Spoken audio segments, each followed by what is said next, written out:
Everyone, welcome and welcome back to my YouTube channel Natkhat Rani. तो नमस्कार। अभी जो आपने टाइटल में देखा रामेश्वर ट्रिप, जी हाँ, हम लोग रामेश्वर गए थे। मैं अपनी फैमिली के साथ एक्चुअली रामेश्वर गई थी और हम लोग बाय कार गए थे। रोड ट्रिप था, ये काफ़ी लंबा ट्रिप था मेरी फैमिली के लिए एक्चुअली, क्योंकि वो एमपी से आए थे, फिर मुझे लिया, फिर उसके बाद हम लोग रामेश्वर गए, तो काफ़ी टाइम लगा था।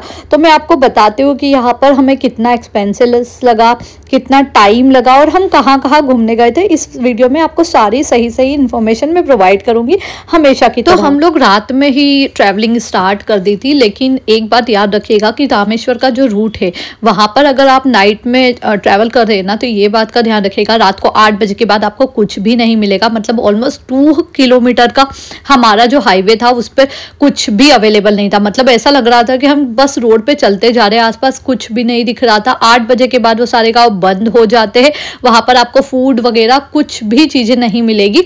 इसलिए अगर आप जा रहे हैं तो इस माइंड से प्रिपेयर होकर ही जाइएगा।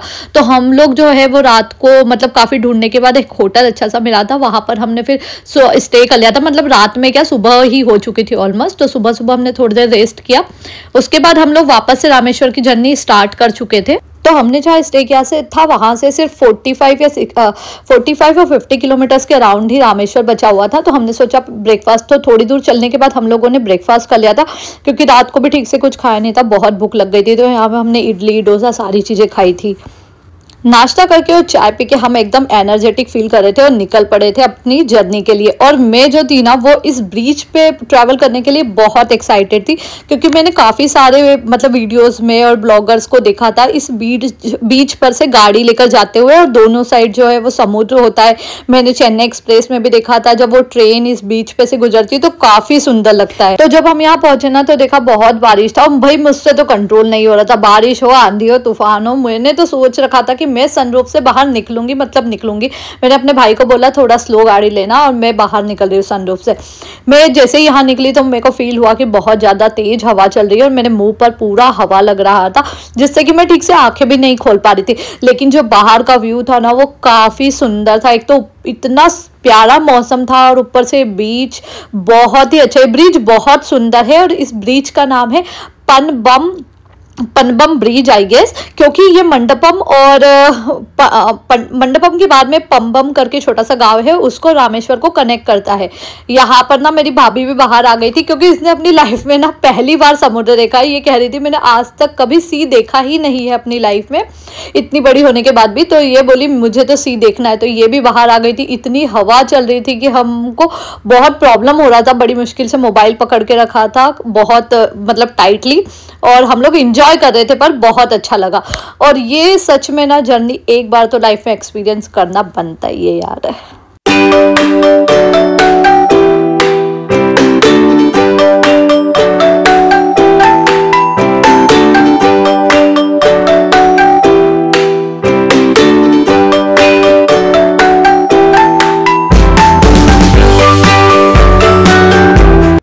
तो हाँ, दूसरी इम्पॉर्टेंट बात, अगर आप रामेश्वर जा रहे, आप या तो ट्रेन से जा रहे, बस से जा रहे, या फिर पर्सनली जा रहे हैं अपनी गाड़ी से, कैसे भी जा रहे हैं, यहाँ पर बहुत सारे होटल्स अवेलेबल है। यानी मंदिर के आसपास ही वॉकिंग डिस्टेंस पर ही आपको बहुत सारे रूम्स अवेलेबल मिल जाएंगे। होटल्स भी काफ़ी अच्छे अच्छे हैं, धर्मशाला भी है जो 200-300 रुपये में भी मिल जाते हैं। अच्छे हाई क्लास, अगर 3 स्टार होटल्स भी आप 3 स्टार 4 स्टार बोलेंगे तो वो भी यहाँ पर अवेलेबल है अच्छी तरह से।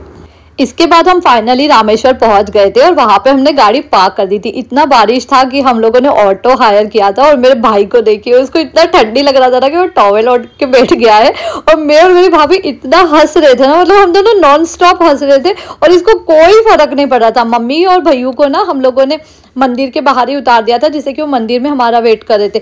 लेकिन फिर हमें पता चला कि उस गेट से, मतलब हम लोग वेस्ट गेट से इंटर हुए थे, तो वहां पर हमें नहीं इंटर करना था, हमें जाना था ईस्ट गेट में, जिधर से मंदिर के लिए एंट्री है।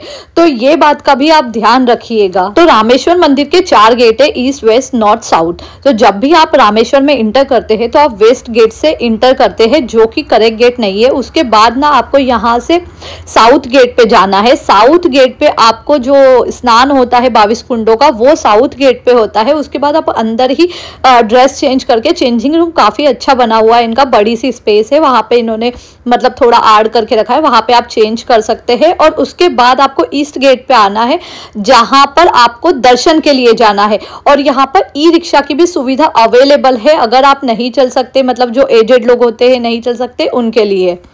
तो हम लोग भी ई रिक्शा के थ्रू ही आए थे। ई रिक्शा वाले भैया ने हमें जैसे ही आज छोड़ा, क्योंकि हमारे पास छोटा बच्चा था, तो भैया बहुत रो रहा था, तो हमें वो पुलिस वाले जो अंकल थे उन्होंने हेल्प की और कहा कि यहाँ पे फीडिंग रूम है, आप इस रूम में जाकर फीड करवा दीजिए बच्चे को। तो भाभी उसी को फीड कराने के लिए अंदर गई थी। यहाँ पर तब तक मैंने एक छोटा सा गणपति जी का मंदिर था, उस वहाँ के दर्शन कर लिए थे। फिर उसके बाद भाभी को तो इन्होंने डायरेक्टली बेबी के साथ अंदर जाने दिया, मतलब VIP वाली लाइन से। और हम लोगों को पासेस नहीं मिले थे, क्योंकि पासेस के लिए वापस से मंदिर के बाहर जाके आपको पासेस लाने थे, और इतने बारिश में हम लोग जाने के मूड में नहीं थे। ज़्यादा लंबा क्यू भी नहीं था, इसलिए हम लोग क्यू में लग गए थे। मतलब हार्डली 15 से 20 मिनट लगा क्यू में भी, और हमारे दर्शन अच्छे से हुए थे। तो ये पूरा क्यू जो है ना, ये मंदिर के अंदर का है, बस यहीं पर थोड़ा मतलब अंदर की साइड ही मंदिर है, वहाँ पे शिव जी दिखते हैं। तो दर्शन करने के बाद बहुत ही अच्छे दर्शन हुए वैसे तो शिव जी के मेरे। तो ये थे हमारे पहली बार के दर्शन में। दर्शन करने के बाद बहुत खुश थी और मैं झूमते गाते हुए बाहर आ रही थी। यहाँ पर हम लोग सभी लोग बाहर निकल गए थे, और मेरा भाभी के तो बहुत जल्दी दर्शन हो गए थे, क्योंकि वो VIP क्यू से उसे जाने दिया था। तो वो यहाँ पे हमारा वेट कर रही थी भैयू के साथ। भैयू भी रोना बंद कर दिया था, क्योंकि ये ना बाकी लोगों की शक्लें देख के ही रोने लगता है, पता नहीं क्यों, ऐसा ही है ये। और हाँ, ये जो मंदिर है ना, इसका आर्किटेक्ट बहुत सुंदर है, मतलब इतना पुराना मंदिर है, और आप देख ही सकते हैं कितना खूबसूरत है, कलर्स वगैरह बहुत अच्छे हैं। और दूसरी इंपॉर्टेंट इन्फॉर्मेशन, आप मंदिर के अंदर मोबाइल ले जा सकते हैं, बस चोरी छुपे ले जाना पड़े। तो यहाँ ना हमारे साथ एक ट्रेजेडी हो गई थी, क्योंकि हमको स्नान करने जाना था। तो हम दर्शन करके जब वापस आए ना, तब तक 12 बज चुके थे, और जो स्नान का टाइम होता है ना, मॉर्निंग से लेके 12 o'clock ही है। उसके बाद 3 बजे के बाद दर्शन स्टार्ट होते, मतलब स्नान और दर्शन फिर से स्टार्ट होते। तो अगर आप जा रहे हैं ना, तो इस बात का ध्यान रखिएगा कि टाइमिंग वहाँ जरूर चेक कर लीजिएगा स्नान का। तो हमारे पास काफ़ी टाइम था, मतलब 12 से लेके 3 बजे तक का टाइम।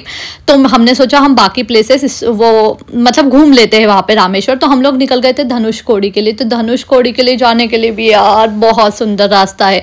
आप रोड देखेंगे ना तो आपका मन एकदम खुश हो जाएगा, क्योंकि दोनों साइड से समुद्र है और बीच में सिर्फ रोड है। और ये जो है ना, ये इंडिया का एंड है और बहुत सुंदर है। यहाँ पर 2 सीज जो है वो मर्ज होते हैं, मतलब 2 समुद्र का मिलाप होता है। एक बंगाल वे ऑफ बंगाल जो कि बंगाल की खाड़ी, और दूसरा है हिंद महासागर, इंडियन ओशन।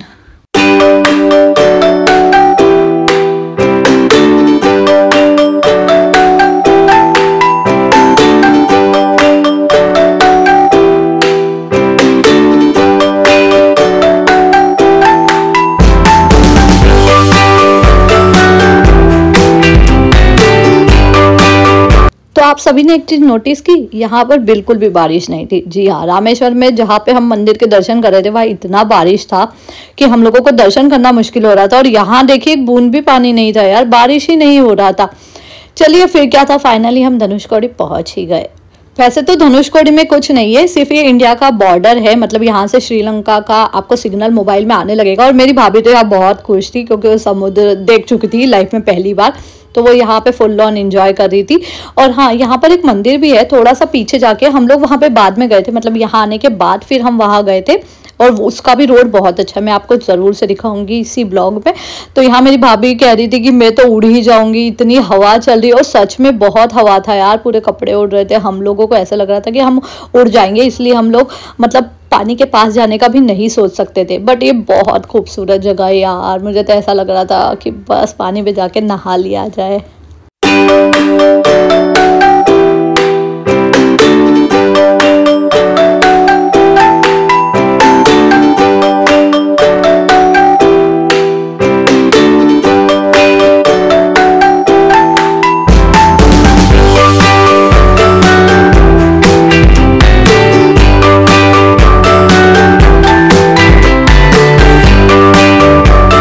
तो अगर आप यहाँ पे वीडियो में ध्यान से देखेंगे ना, तो आपको 2 सीज दिखेंगे, मतलब एक ब्लू कलर का और एक थोड़ा सा जो है ब्राउनिश और ग्रे शेड मिक्स है। देखिए वहाँ पीछे की साइड आपको दिख रहा है। तो ये वही है कारण है कि यहाँ पर दो सीज जो है वो मर्ज होते हैं, लेकिन जो वाटर का डेंसिटी होता है उसके कारण जो पानी है वो मिक्स नहीं हो पाता है, जो कि है bay of Bengal and Indian ocean, मतलब हिंद महासागर और बंगाल की खाड़ी दोनों का जो है वो संगम जो होता है हिंदी में कहा जाता है वो यहाँ पर है।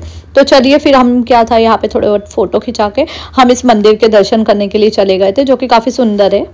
फिर सभी दूर घूम के हम लोग वापस रामेश्वर टेम्पल में आ गए थे। तो ये सामने वाला जो गेट देख रहे हैं ना, जहाँ से हम लोग इंटर करें, ये वेस्ट गेट है।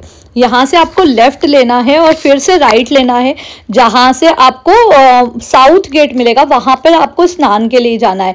तो मतलब मैं और मम्मी स्नान के लिए गए थे और बाकी जो मेरे भाई और भाभी थी, बच्चा छोटा था, बहुत रो रहा था और क्लाइमेट भी अच्छा नहीं था, तो वो दोनों गाड़ी में ही रुके थे।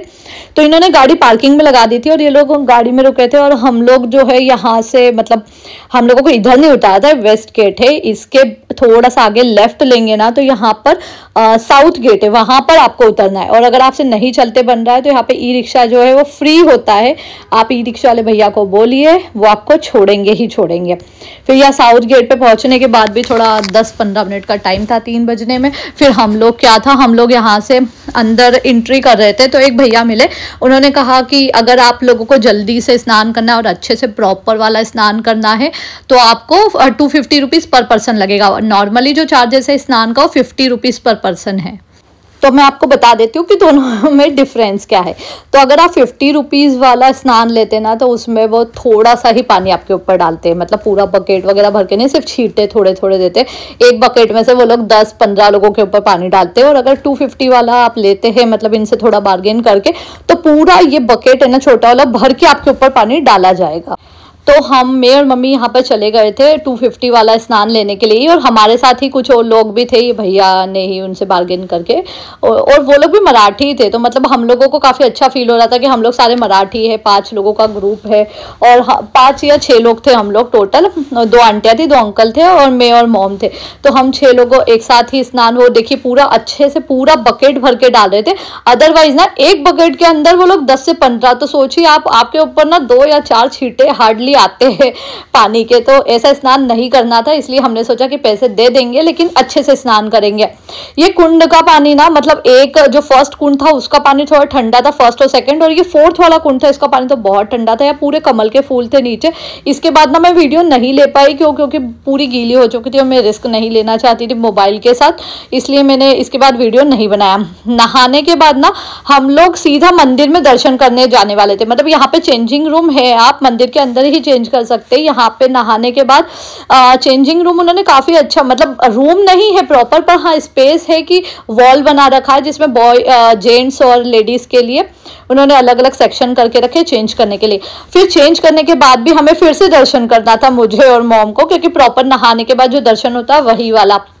तो मैंने और मम्मी ने क्या किया था, यहाँ पर भी हमने VIP पासेस ले लिए थे। 200 रुपीज़ पर पर्सन का पास होता है, तो आप क्विक दर्शन के लिए वो 200 का पास ले सकते हैं। तो हम दोनों ने यहाँ पे फटाफट से, क्योंकि हमें जल्दी जाना था, वो दोनों वेट कर रहे थे भैया भाभी गाड़ी में, तो पासेस लिए फटाफट से 400 रुपीज़ के 2 लोगों के।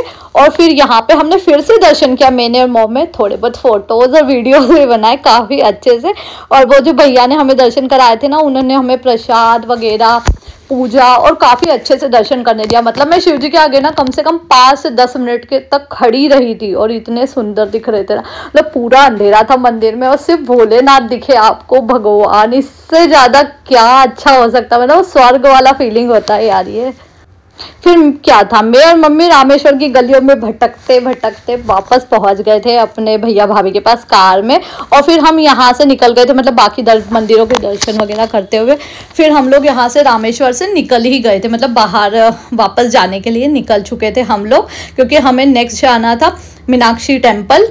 तो इन सब चीज़ों के बीच तो हम भूल ही गए थे कि हमने कुछ खाया नहीं, सिर्फ सुबह ब्रेकफास्ट किया था। तो हम सभी को बहुत भूख लगी थी, तो हम लोगों ने मतलब यहाँ पर वापस से, मतलब मेरी मम्मी का कहना था कि मेरे फोटोज़ और वीडियोज़ इस ब्रिज पे लेने हैं। तो मेरी मम्मी बोल रही थी कि थोड़ी देर रुकते 5-10 मिनट, फिर हम लोग आगे जाएंगे, फिर कुछ खाते, क्योंकि मम्मी को फ़ोटोज़ और वीडियोज़ लेना मस्त था। यहाँ पे देखिए मेरी मम्मी का पल्लू कैसे उड़ रहा है, और मम्मी को यहाँ पे फ़ोटो और वीडियो तो बनवाने ही थे, क्योंकि उनको भी अपनी जो भजन मंडली वाली फ्रेंड्स है उनको दिखाने थे कि मैं वहाँ गई थी, ये सब कुछ चीज़ें स्टेटस पे डालने के लिए। Obviously my mom is also social media addicted यार, उन्हें भी। फिर वो क्या था, मम्मी के साथ साथ मैं कहाँ पीछे रह सकती थी, मैंने भी यहाँ पे हवा में अपना दुपट्टा जो है वो लहरा ही दिया।